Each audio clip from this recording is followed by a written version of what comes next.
आप सबको प्रणाम करता हूं, आप सबका स्वागत करता हूं। मैं मूलतः हरियाणा का हूं जी, और हरियाणा हास्य रस का पर्यायवाची है। हमारे यहाँ सब काम हास्य रस में होता है जी। हरियाणा में तो प्रेम प्रदर्शन तक में हास्य रस होता है। वो हरियाणा के एक बस कंडक्टर का ब्याह हुआ तो पहली रात को जब कमरे में पहुंचा तो पलंग पे बैठी हुई दुल्हन से जो उसका पहला संवाद था वो उसके प्रेम प्रदर्शन का चरमोत्कर्ष था। पलंग पे बैठी हुई दुल्हन से बोला एक तरफ सरक ले, एक सवारी और बैठेगी। तो इससे ज्यादा प्यार दिखाई नहीं सकते जी हम। वही बहुत अच्छे। ये इसलिए ऐसा है कि हमारे यहाँ साधु तक ऐसे हैं। हाँ, वो हरियाणा में 7 साधु चटाई बिछा के बैठे थे, धूनी रमा रखी, चटाई बिछा रखी। एक छोरा पहुंच गया जो सबसे बूढ़ा बाबा था, उसको हाथ दिखा के बोला, बाबा एक छोरी ने बहुत प्यार करूं हूं पर वो घास ही न डालती। तो सबसे बूढ़े बाबा ने सबसे छोटे बाबा को आवाज लगाई, बोले रामलाल एक चटाई और बिछा दे।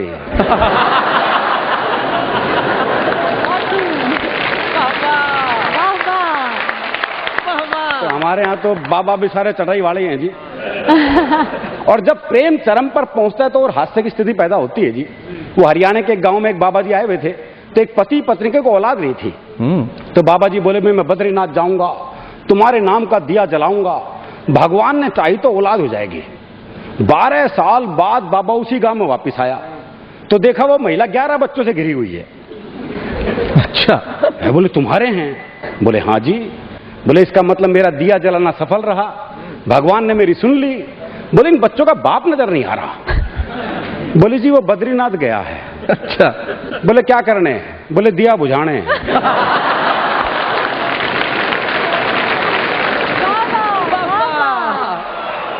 तो हमारे यहाँ तो बाद में दिया बुझाने की भी जरूरत पड़ती है जी।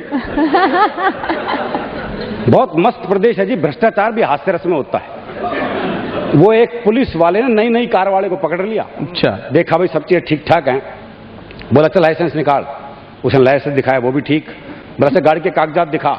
उसने कागजात दिखाए, वो भी ठीक। बोला अच्छा 500 रुपए निकाल। बोला जी किस बात के? है बोला 500 रुपए निकाल। बोला जी मेरी गलती क्या है? बोला तू 6 महीने तक गलती नहीं करेगा, मैं इंतजार करता रहूंगा।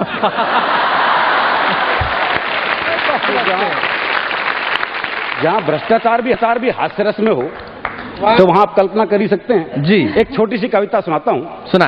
एक आदमी ने धरती से किया प्रस्थान और यमराज के कक्ष में घड़ियां ही घड़ियां देखकर रह गया हैरान। अच्छा। हर देश की अलग घड़ी थी, कोई छोटी कोई बड़ी थी, कोई दौड़ रही थी कोई बंद, कोई तेज थी कोई मंद।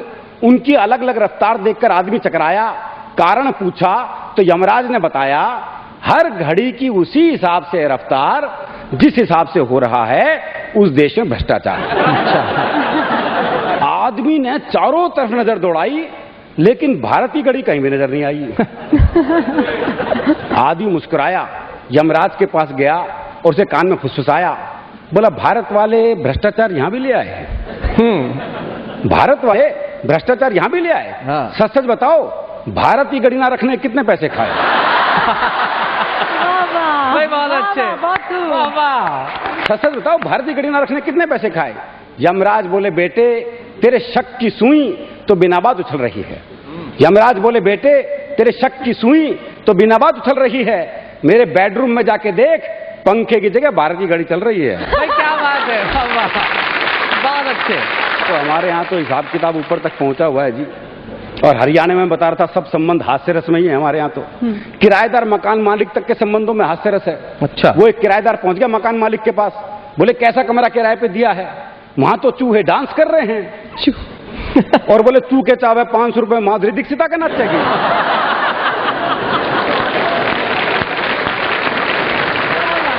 बहुत अच्छा अरुण। तो जब ये संबंध ऐसे हैं तो सास बहू दामाद ये तो हास्य रस से भरे ही पड़े हैं।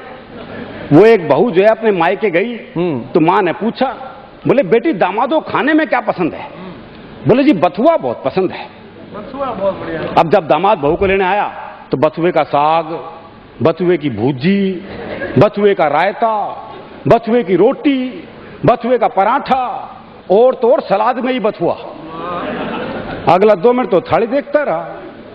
फिर बोला सासू इससे अच्छा मैंने बथुए खेत में छोड़ी आती।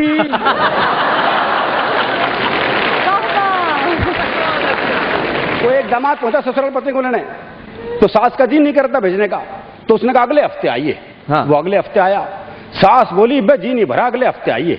वो फिर अगले हफ्ते आया। सास बोली तू तो हर हफ्ते आ जा है, हम अभी नहीं भेजेंगे, 15 दिन के बाद भेजेंगे। अच्छा। बोला जी मैं अभी आ जाके थक गया, मैं 15 दिन यहीं रुकूंगा, मैं साथ ही लेके जाऊंगा।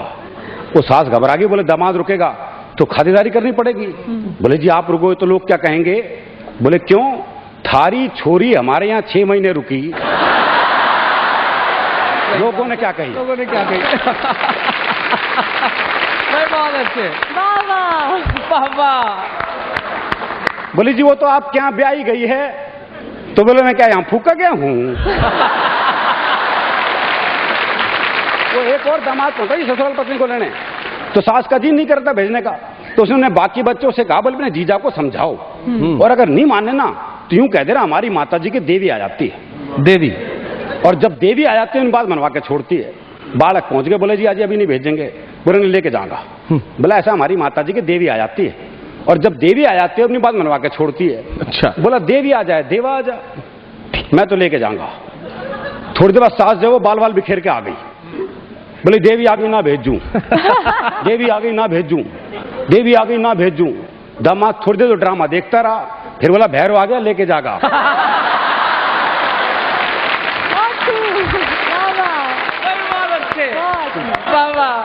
तो बड़ा भैरवनुमा मामला है जी। और ऐसा नहीं है कि हरियाणा में दामाद ऐसे जवाब देते, हरियाणा में सास भी ऐसे जवाब देती है जी। हाँ। वो एक का दामाद बहुत काला था, बहुत ही काला भाई, सुपर काला। अच्छा। जब ससुराल आए तो सासू बोली बटेऊ इस बार तो 15-20 दिन रुक जा। अच्छा। बोले क्या बात है भाई? सासू बड़ी खातिरदारी के मूड में है। बोले क्या करेगी सासू? बोले कुछ नहीं, दूध दही खा और मौज कर, तेरे बहाने थोड़ा बहुत दूध हमने मिल जाएगा। बोले मेरे बहाने क्यों कर मिल जाएगा? बोली कुछ नहीं, हमारी भैंस का काटड़ा मर गया, इतना देख के भैंस दूध तो देगी। दामाद की मार्केट वैल्यू है जी। उल्टा जवाब हरियाणा का आदमी देता है, और उल्टे जवाब का एक अलग सौंदर्य है जी। जब बात अगर जवाब सीधा हो तो बात का मजा ही खत्म। मजा ही क्या? ठीक बात। मुझे ध्यान है वो एक हरियाणा की कैदी को फांसी की सजा हो गई। जब उसे फांसी पे ले आ रहे थे जेलर ने पूछा, बोले अपनी अंतिम इच्छा बता। तो हरियाणा का कैदी बोला बोले पूरी करेगा? बोले हाँ। बोले पक्का? बोले हाँ। बोले फिर मेरी जगह तू चढ़ जा फांसी पे।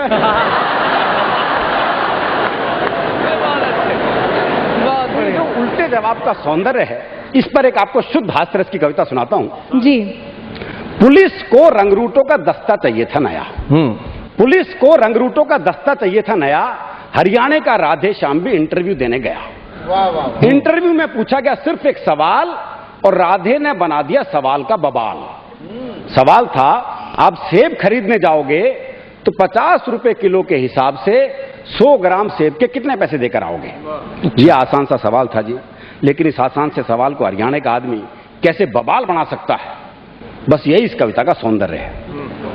आप सेब खरीदने जाओगे तो 50 रुपए किलो के हिसाब से 100 ग्राम सेब के कितने पैसे देकर आओगे? राधे बोला अगर मैंने 100 ग्राम सेब के भी पैसे दिए तो पुलिस में भर्ती हो रहा हूं क्या ऐसी कराने के लिए?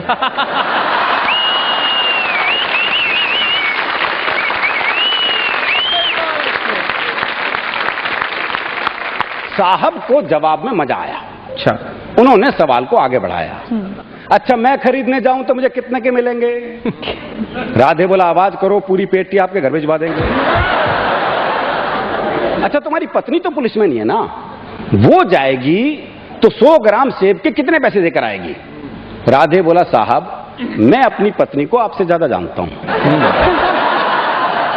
उसे खरीदारी का है बहुत चाव, पर उसे 100 ग्राम खरीदने होंगे तो 100 ग्राम का ही पूछेगी भाव। सही बात है। 100 ग्राम खरीद 100 ग्राम का ही पूछेगी भाव। अच्छा तुम्हारा भाई जाए, अगला भी उसी सवाल के पीछे पड़ा हुआ है। ये नहीं कि भी वो जवाब नहीं दे रहा तो सवाल बदल दे, पर दिक्कत ही वो भी हरियाणा का। अच्छा तुम्हारा भाई जाए, जी भाई को तो मैंने कई बार बाजार जाते देखा है, पर वो तो कहीं पौवा तो कभी गुटखा लाता है, ये लाते तो मैंने उसे आज तक नहीं देखा है। अच्छा तुम्हारी बहन जाए कोई, जी मेरी एक बहन थी उसकी शादी कर दी, अब वो जाने या बहन हुई? बहन हुई। बहुत अच्छे। राधे श्याम, तुम्हारे पिताजी भी तो बाजार जाते हैं जी, उनके दांत नहीं है, वो बस केले खाते हैं। आप मुझे एक बात बताओ श्रीमान, तनख्वाह तो दोगे एक आदमी की और सेब खरीदने में लगा दिया पूरा खानदान। और सेब खरीदने में लगा दिया पूरा खानदान। अच्छा छोड़ो, कोई आम आदमी जाए तो वो 100 ग्राम सेब के कितने पैसे देकर आए? आम आदमी का नाम सुनते ही राधे श्याम सीरियस हो गया थोड़ा। बोला अजी साहब, आप लोगों ने आम आदमी को सेब खरीदने लायक ही कहां छोड़ा? अजी साहब, आप लोगों ने आम आदमी को सेब खरीदने लायक ही कहां छोड़ा? आम तो सेब का ठेला लगाता है, अच्छा, खरीदने तो खास ही जाता है। क्या बात है। अच्छा कोई खास आदमी जाए तो अगला भी पीछे पड़ा हुआ है जी। पहली बात तो है कि अगर वो खास है तो खुद क्यों जाएगा? सही बात है, बिल्कुल ठीक। अपना नौकर भेजेगा, और आपके कहने से चला भी जाएगा तो क्या सिर्फ 100 ग्राम खरीद के लाएगा?